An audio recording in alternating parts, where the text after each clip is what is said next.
ఇబ్బందులు అయితే ఉన్నాయంటే అధ్యక్ష దాదాపు 59 మంది ఆటో డ్రైవర్లు ఆత్మహత్య చేసుకున్నారు అధ్యక్ష. ఈ ఆత్మహత్యలు చేసుకున్నారు. దీంట్లో కరీంనగర్ జిల్లాలో కనీసం 6 ట్రాన్స్పోర్ట్ మినిస్టర్ గారు ఉన్న జిల్లాలోనే 6 ఆత్మహత్యలు చేసుకున్నారు అధ్యక్ష. ఇది వాస్తవంగా కావాలంటే ఈ రిపోర్టు మీ ద్వారా పంపుతానని చెప్పి తెలియజేస్తా ఉన్నాను అధ్యక్ష. ఒక దిక్కు వాళ్ళే బస్సులు పెంచాలంటారు.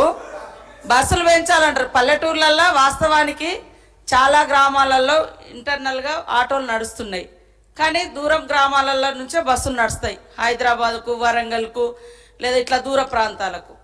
సరే, ఏదైనా సిటీలలో కొంచెం ఇబ్బంది ఉండొచ్చు. అది కూడా మా మేనిఫెస్టోలో పెట్టిన ప్రకారంగా మేము టైం తీసుకొని చేస్తాం. కానీ ఆటోల కోసమే నేను పుట్టిన ఆటోలే అంటారు. మళ్ళీ మీరే బస్సులు పెంచండి అని మీరే అంటారు. బస్సులు పెంచిన తర్వాత మరి ఆయనత ఒక్క ఆటో కూడా నడిచే పరిస్థితి ఉండదు కదా.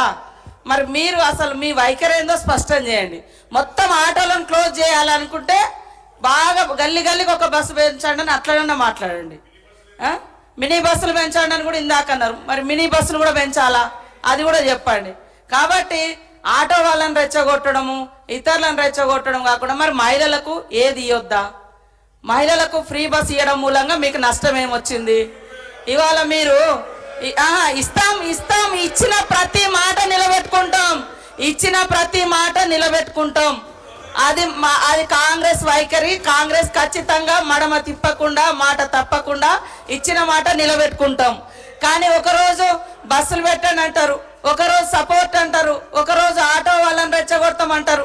ఆటో వాళ్ళకు మీ హయాంలో మరి ఫ్రీ ఇన్సూరెన్స్, అదేవిధంగా రోడ్డు మీద ఫ్రీగా తిరగడానికి కావలసినటువంటి ఫెసిలిటీస్ అవన్నీ ఎందుకు మీరు సహకరించలేదని నేను అడుగుతా ఉన్నా. కాబట్టి రెచ్చగొట్టే మాటలు కాకుండా వాళ్ళ సమస్యలు ఏమైనా ఉంటే మాట్లాడితే బాగుంటుంది. అదేవిధంగా బస్సుల పట్ల మీ వైఖరి కూడా స్పష్టం చేయండి. ఫ్రీ బస్ పెట్టాలా వద్దా? పెట్టడం మూలంగా ఎందుకు కడుపు మండుతుంది? ఇవాళ మరి గవర్నమెంట్ హాస్పిటల్స్లలో కూడా ఫెసిలిటీస్ పెంచుతున్నాం, దాంతో ప్రైవేట్ హాస్పిటల్స్ నడవకుండా అయిపోయే పరిస్థితి వస్తుంది.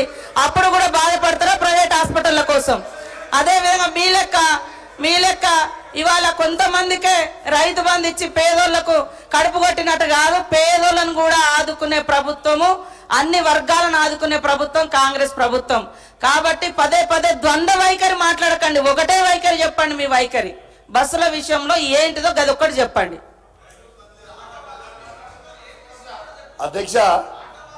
అధ్యక్ష పాపం మంత్రి గారికి తెలియదు అధ్యక్ష.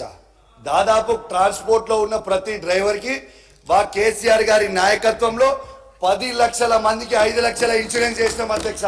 పాపం మంత్రి గారికి నాలెడ్జ్ లేకపోవచ్చు. రెండోది అధ్యక్ష ఒక్క నిమిషం అధ్యక్ష, ఆటో డ్రైవర్లతో సహా చేసినాము.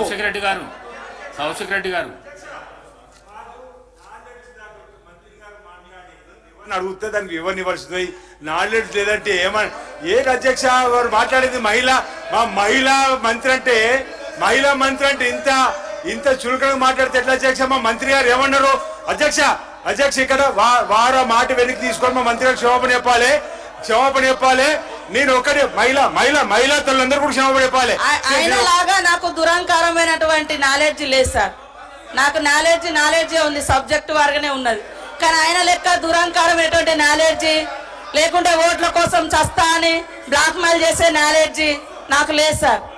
కాబట్టి ఆటో డ్రైవర్లు అనేక మంది గత ప్రభుత్వంలో ఇబ్బంది పడ్డమాట వాస్తవం. ఇవాళ మా పథకానికి ఆటో డ్రైవర్లకు అడ్డం పెట్టడం ఇది కరెక్ట్ కాదు. ఇది మహిళల కోసం పెట్టినటువంటి పథకం. కాబట్టి నీ దురహంకారం మాటలు మానుకో కౌశిక్ రెడ్డి. నీలాంటి దుర్మార్గపు నాలెడ్జ్ నాకు లేదు. నేను కరెక్ట్ ప్రజల కోసం ఆలోచించే నాలెడ్జే నా దగ్గర ఉంది. కౌశిక్ రెడ్డి గారు దయచేసి హౌస్ ఆర్డర్ లో పెట్టండి అధ్యక్ష.